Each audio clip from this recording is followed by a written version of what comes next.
Well, my name is Mikael Ericson. I'm Swedish and I've been working in the financial industry for many years, but the last couple of years I've slowed down my working, and that gives me more time to do photography, which actually been a passion, I would say, since I was 17, 18 years, even though I haven't had that time really to pursue it over my, you can say, working career.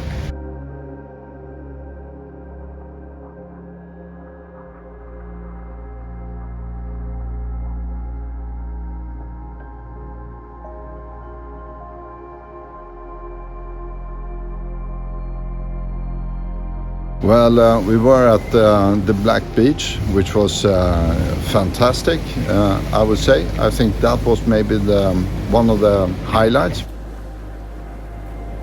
We were also near the glacier. We were in the ice cave in the morning, but in the evening we were looking at the small ice blocks by the water, and that was fascinating in itself.